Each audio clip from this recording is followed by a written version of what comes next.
What's his name saying? I don't know. It's I think. What are you running off for? Cause I gotta turn this fan off. It's bothering me. Oh, it bothers me constantly. They shut this door. All y'all do. Hey everybody! Hey everybody! All y'all do is leave that thing up. It's like a roaring one, never ending. Like the devil, a roaring lion. Yep. Round your house, seeking whom he may devour. Good morning, everybody. Full House Homesteaders. Hey, Wheat Tree. And we're going to do a live stream just to say good morning.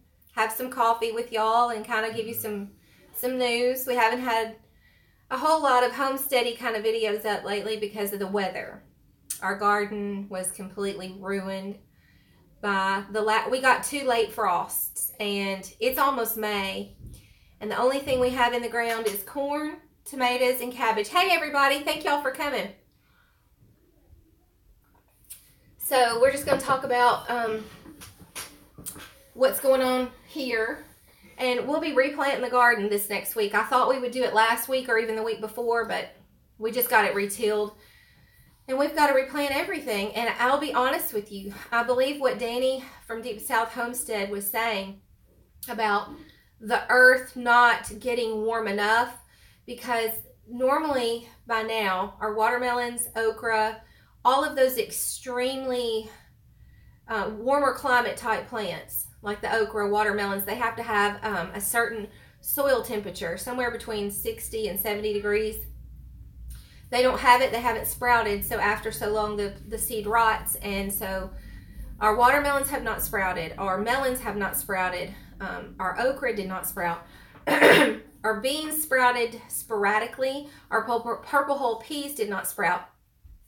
And all of those crops are geared towards southern climate, and they usually, if I plant them by the middle to last of April, even sometimes in the 1st of April, they all sprout. So that tells me the ground is not warm enough for these crops to grow. So we know the pH in the soil is perfect. We know the pH in the soil is a 7.5. It's perfect. You could not get any better soil. And I got it souped up with chicken manure, cow manure, there's all kind of stuff on it. Yeah, and the garden is super fertilized, so yes. The only thing that I can figure is the core temperature of the earth, kind of like your core body temperature, has not risen enough to sprout those seeds. That's got to be it, because it's only the colder weather, the warmer weather items that have it sprouted. So the weeds overtook the garden in those areas. Yeah, the corn's doing great. The corn, which is a cool weather crop, you can grow that even in, cooler places than here. Nebraska, it's much cooler there than it is here. But the purple hull peas, the watermelons, my old time melon cross, none of those things sprouted. Cucumbers, they hadn't sprouted. Squash didn't sprout. So that tells me that even though it did warm up early on, it wasn't a true warm, and the earth has not thawed out completely to get those warmer crops off the ground. So we tilled everything under except the corn, tomatoes, and cabbage. Yeah. And we're going to be replanting next week. And it's been raining, which has kept things...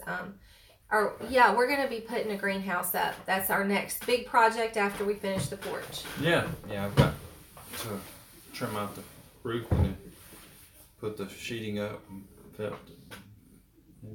Shingle it, and we uploaded videos yesterday on our I guess you could say our full-time channel. We did a video of him doing a little demo work, putting up rafters for the roof, and then I did a homemade cinnamon roll recipe made with leftover dough. So for those of y'all that are visiting this channel who aren't aware, our other channel is Full House Homesteaders with Homestead Mama, and it's where we just upload videos, but we can't live stream from there. So anytime we want to sit and chat, we come on over here. Yeah. Next big news. What, Kylie? We're having some company come this weekend. Kylie's coming on Sunday. Her and Alan are coming in from Texas. They won't be with us every day, but we'll have them here at the end of next week. At the end of next week. And from the middle to the end. Hey, Scratch Maid. Good to see you. So we'll be doing some cooking videos of what we can when Kylie comes. She did some of the cooking videos on my channel a year or two ago. So I'll have, they're going to cook for us one night. Alan and Kylie are going to cook dinner for us, so we'll get a video of that as well.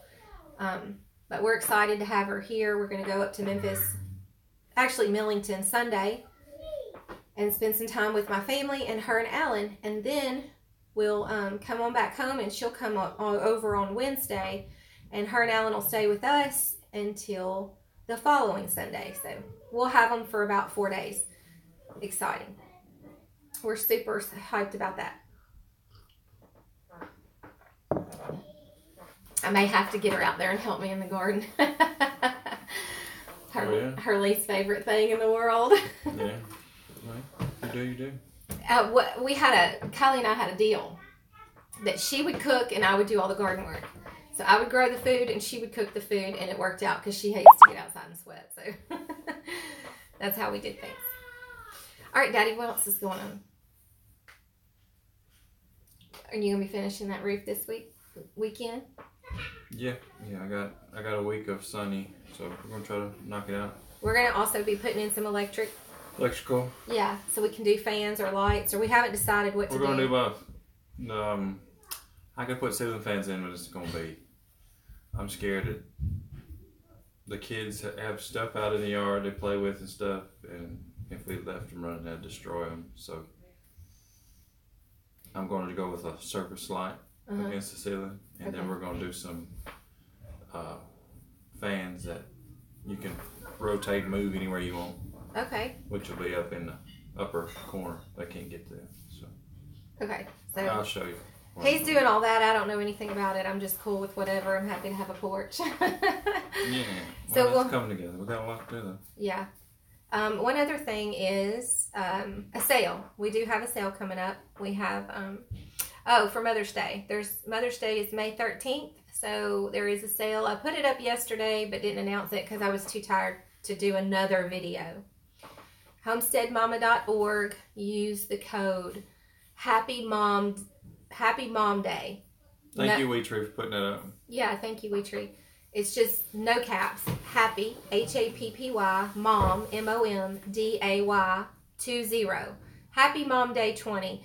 So if you want to, get your mom something special, if she's into essential oils, natural things, or natural bug repellent, makes a great little happy for mom.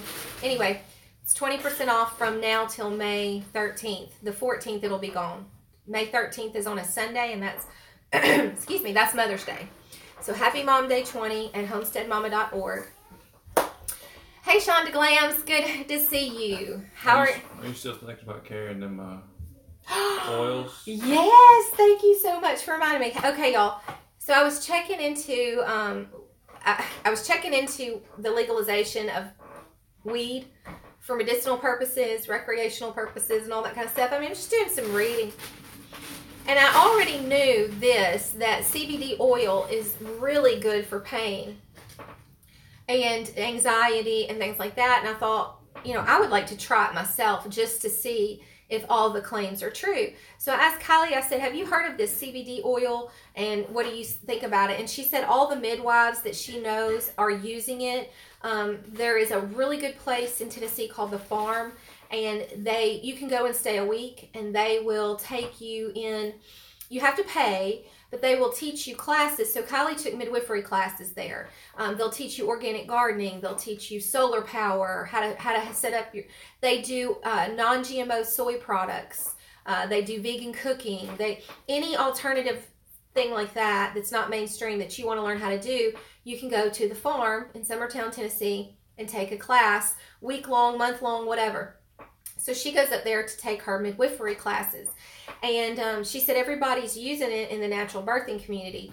So I haven't had a baby in 6.5 years. So I didn't, almost 7 years. So I wasn't aware of that. And she said it's big, it works, a lot of people love it. So I looked at the studies, and it's, there's pros and cons to it. Some people say yes, some people say no.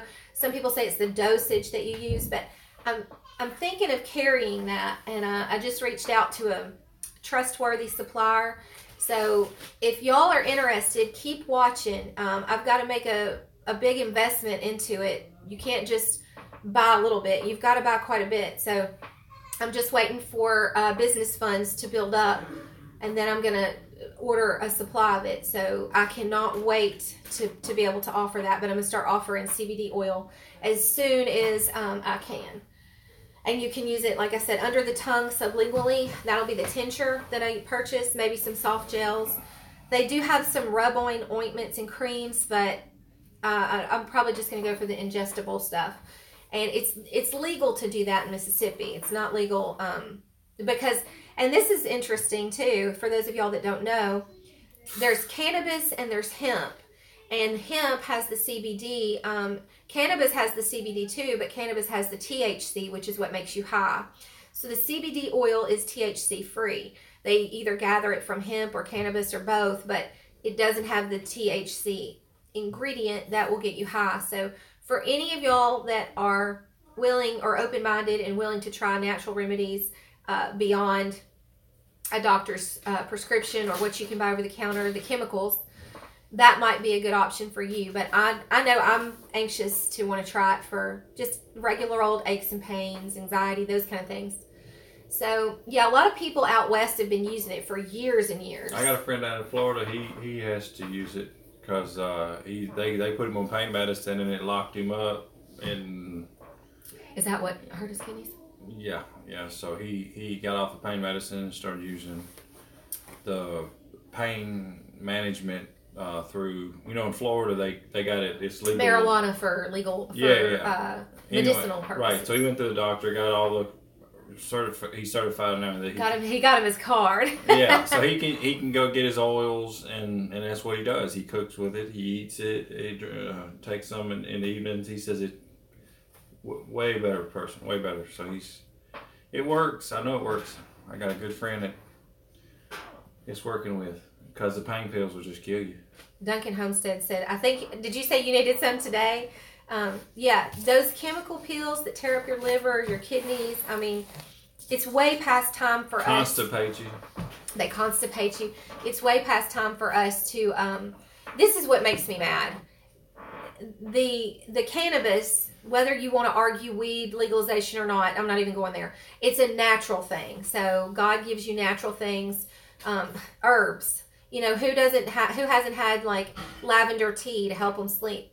So these natural things God put here for us to use, but our government tells us what is legal and what is not. They can't make no money on that. They can't make the money on it, but it also, the natural stuff doesn't tear your body up because it was God created. So God creates this stuff for you to use, but then your government says, no, you can't use it. You've got to use these things that are chemical based, and this is going to tear your body up. Oh, well, guess who you're going to come to when you need cancer treatment, because now you have liver cancer because you took all these pills. So it's a sick cycle. And I'm guilty. I have to take Benadryl every once in a while, but I do try to use my oils and do without. My eye is swollen today because I've had an allergic reaction this morning. But most of the time, you can get by with the natural stuff. If you have to have open heart surgery, yeah, you're going to need medicine. Those are extreme circumstances, but on an everyday basis, we are killing ourselves with these chemicals. So I'm looking into it, just waiting to get funds up before I invest in it, because you do have to buy quite a bit. But whenever I offer it, I'll put it up. But we're looking at carrying CBD oil for pain, for anxiety, for appetite. I mean, it's supposed to help with several things. Look into it if you are not aware. But it will not have the THC that gets you high. It'll just have it's a cannabinoid tincture that contains the CBD, but not the THC. There you go. That's what's going on in our neck of the woods. Yeah. And I hope y'all have a good weekend. It's Friday. Yeah. We didn't have a whole lot to talk about other than just let y'all know we haven't put up many garden videos and things like that because we haven't been able to get outside. It's been raining. It's been crappy weather. It's been cold. It's been raining. Yeah. Well, I'll be doing more. And the kids and all of us are ready to get out of this house. Yeah. I don't know if any of y'all saw the video of him working on the porch yesterday, but there were just clouds in the background everywhere. So even if it clears up for a minute and you can go outside for a minute, there's just mud everywhere. And yeah, I'll go out there and work for an hour and then it'll start raining again. I have to come back in. It's aggravating, but this weather a is... project that should have took a few days is taken a whole week because of the weather. Take note of this. I don't know exactly what the temperature was this time last year, but I really do believe that if you don't have the things necessary to survive, that we're going to come upon a time very quickly when that you saw Ben in his flip-flops and working barefooted. Yeah. We're going to come upon a time very quickly when we're not going to have, we may not have the conditions to even grow our own food unless you have like a cover to where the rain cannot get to your stuff, because I'm convinced they're putting the chemicals in the air that are killing crops. If you look at some videos of people in different places, the rainforest, California, Oregon, it looks like they sprayed everything. It looks like they have been sprayed with Roundup. These are wild indigenous plants to certain regions. And they're tough. And they're very tough. And whenever there is the survival of the fittest, I don't believe in evolution, and I don't believe in people acting like animals in the animal kingdom or plant kingdom, but there is a survival of the fittest effect in the plant and animal kingdom. The weaker die off. So the plants that are out there now are strong. They're incredibly resilient.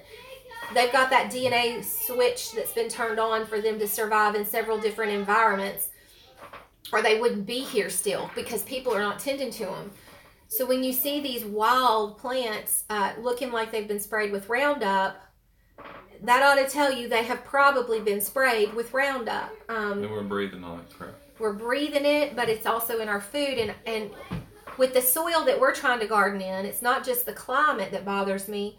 We have really, really, really good soil. But the temperature hasn't reached, and we're in the South, and I've normally got my garden in the first week of April every single year. My garden is in by the first week of April. Second at the latest, I might be putting one or two late things in. Everything's doing fine. Not so this year. So that tells me the Earth's temperature has not heated up enough.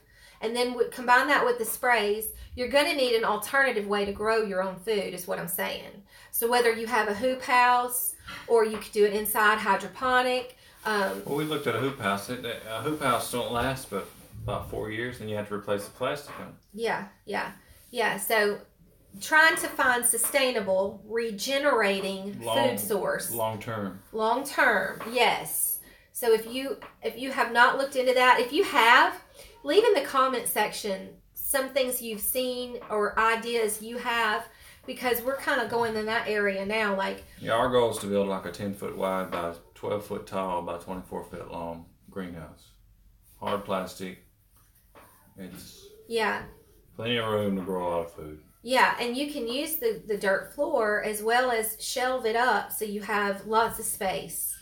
I know that a lot of people do container gardening, but I'm really looking at, like, if y'all have ever seen that movie, Reign of Fire, the dragons came and ate all the people and scorched the earth, and they had to grow their own food, but they had to do it by cover of night because they couldn't be seen.